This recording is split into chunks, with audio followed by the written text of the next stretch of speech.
사전투표 의혹 제기 끊이지 않습니다. 미래통합당에 이번에 낙선한 민경욱 의원은 여전히 사전투표 조작 의혹 제기하면서 재검표할 수 있도록 후원금을 좀 보내달라 이렇게 요청을 했습니다. 그러면서 하루 만에 1차 6천만 원 모금액을 달성했다고 하는데요. 자, 이 부분 쉽게 가라앉지 않는 이유가 뭘까요? 당 내에서는 이제는 그거 그냥 넘어가야 문제 삼을 것 아니다라고 하는데도 말이죠. 그런데도 계속 제기하는 이유는 뭔지, 또 후원금이 저렇게 답지하는 이유는 뭔지 한번 생각해 보겠습니다. 녹취 들어볼까요? 다음에 통계상 있을 수 없는 숫자들이 나타난다는 각종 의혹들이 제기되고 있습니다. 그런 의혹의 한 가운데 있는 저도 제가 가만히 있을 수는 없죠. 제 지역구에서 한 일을 사전 관내 투표와 사전 관외 투표가 있는데 그게 비율이 어떻게 세 사람이 똑같을 수 있어요? 각국의 부정선거를 감시하는 프로그램들이 있습니다. 그 프로그램을 갖다 대입시켜 봐도 의혹은 충분히 이렇게 일어나고 있습니다. 지금쯤 접수됐을 겁니다. 검증에 대한 요구를 지금 국민들께서 하고 계시는 겁니다. 거기에 그 검증을 거친다면 모든 것이 깨끗하게 밝혀질 것이라고 생각을 합니다. 증거 보전 신청, 투표함 보전 신청을 한 것은 그 재검표를 위한 사전 조치입니다. 수개표.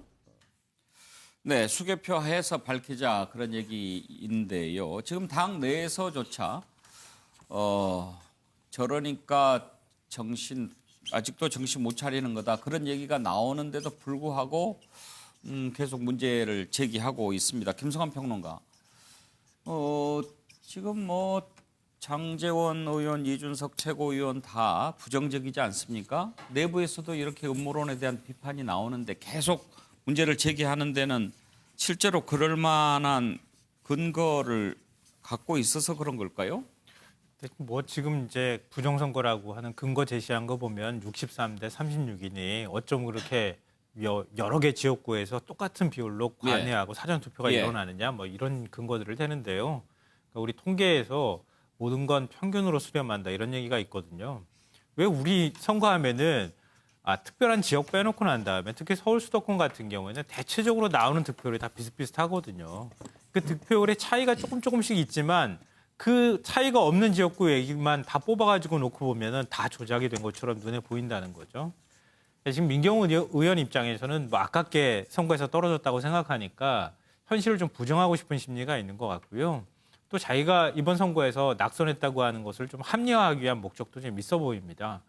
사람의 심리 중에 이런 문제를 이런 충격을 받게 되면 현실을 부정하고 그다음에 분노하고 우울에 빠지다가 나중에 이제 수용하고 하는 그런 슬픔의 부정 5단계가 있다고도 얘기하는데요. 그러니까 그런 심리가 작동하고 있다고까지는 제가 이해할 수는 있겠지만 문제는 이걸 사회적 이슈로 만들면 만들수록 또 유튜브 공간이나 이런 데에서 이런 여론들이 힘을 얻어가면 얻어갈수록 미래통합당의 혁신 작업에는 오히려 더 방해가 될 뿐이다. 그러니까 만약에 보수의 혁신이나 이런 부분에 대해서 좀 기여하고 싶은 마음이 있다 그러면 승패에 대해서 깨끗하게 승복하는 모습을 보여주는 게 훨씬 더 좋은 방향이 아닐까 생각합니다. 윤기찬 부위원장, 지금 당 내 분위기는 어떻습니까? 이게 일괄적으로 분위기를 이렇다라고 표현드리긴 좀 그렇고요. 사실 의혹 제기가 일부 유권자분들이 이제 제기를 많이 했어요. SNS상으로. 그러니까 의혹 제기를 할 수 있어요. 본인들이 이해가 안 되면 의혹 제기할 수 있는 거 아니겠습니까? 그럼 이제 관계 당국이나 어떤 그 해명을 통해서 의혹이 해소가 됐으면 계속 의혹 제기는 하지 말아야 되는 겁니다. 그래서 중단이 돼야 되는 거고 그렇지 않으면 이거는 의도가 있는 의혹 제기가 되는 거죠. 역대 어느 이슈나 다 똑같습니다. 지금까지 의혹이 있다고 계속 해명했음에도 불구하고 의혹 제기가 계속되는 경우도 있잖아요. 이거는 의도적인 의혹 제기죠.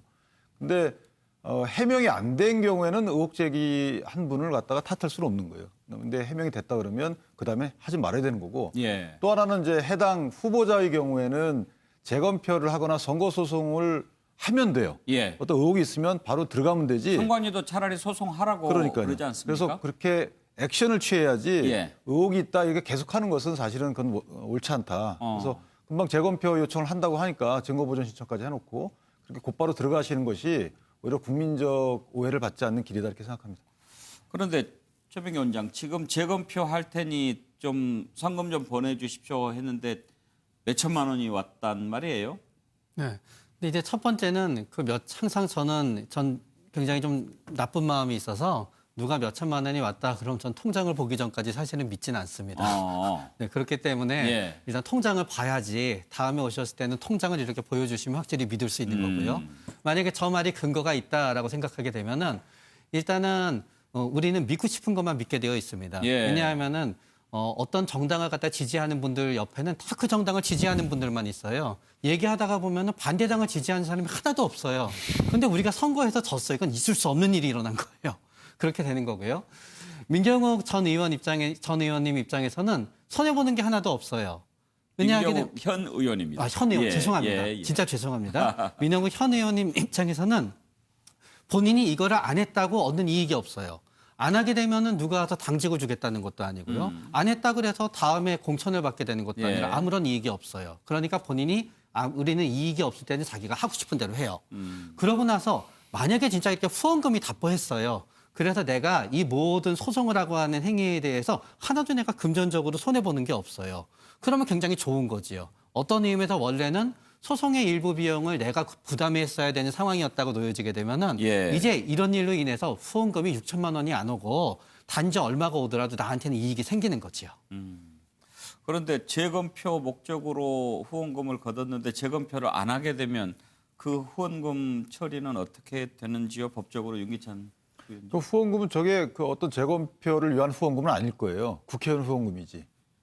지금 현재 걷는 것이 그러니까 아직까지 임기가 있기 때문에 예. 그것은 만약에 거기에 쓰지 않으면 국고로 기소가 됩니다. 아, 뭐 지정하지 않거나 뭐 그런 절차가 있어요. 예.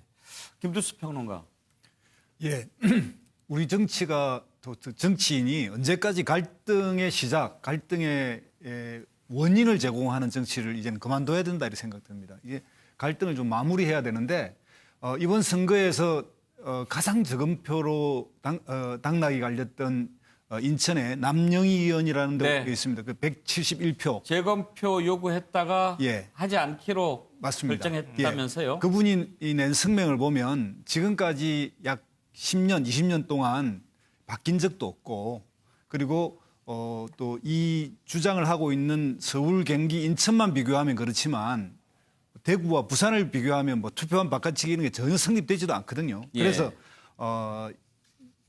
참 대단한 결단을 했습니다. 본인이 투표한 보전 신청을 했지만 생각해 보니 승복하는 게 좋을 것 같다. 예. 이렇게 해서 큰 결단을 해. 정치가 그래서 갈등의 좀 끝마무리를 하는 좀 아름다운 모습을 보이면 또 재기도 할 수 있고 다음 4년 뒤를 기약할 수 있는데 이렇게 그러니까 확정 편향에 빠져가지고 민경욱 의원처럼 이렇게 갈등을 일으키면 4년 뒤에도 약속할 수 없는 거고 미래가 더 어려워진다 이렇게 생각합니다. 예. 최경철이요. 사전 투표하기 전에 저한테 제보가 좀 많이 왔었습니다. 이런 그 투표함 빼돌리기 가능성이 있으니 이것에 대해서 취재를 좀 해달라. 사전 투표하기 전에. 예.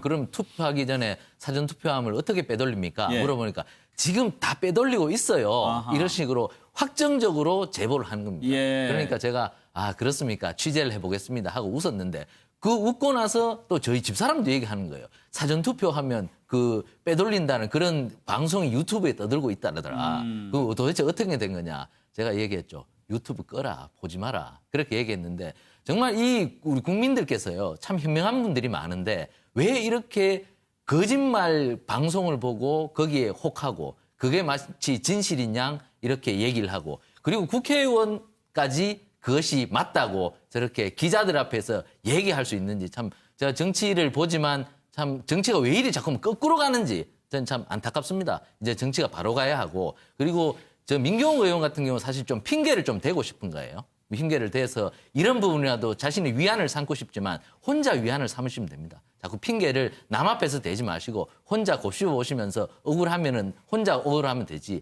왜 자꾸 저렇게 자꾸 핑계를 대시면 통합당에 갖고 있던 애정이 자꾸만 떨어져 나가는 소리를 들을 수밖에 없을 겁니다. 좀 국회의원 여러분들이 좀 이성을 찾아주셨으면 좋겠습니다. 유튜브가 문제죠. 유튜브가 문제예요. 이 말씀 그런데 꼭 좀 드리고 싶은데요. 잠깐만요. 백악관 청원까지 올라간 모양이네요. 여당과 문재인 대통령에 의해 의도적으로 진행됐다. 이런 청원이 오늘 오후 1시 기준으로 6,600. 백악관도 청원을 이렇게 보내고 그러는 모양이네요. 김성환 평론가.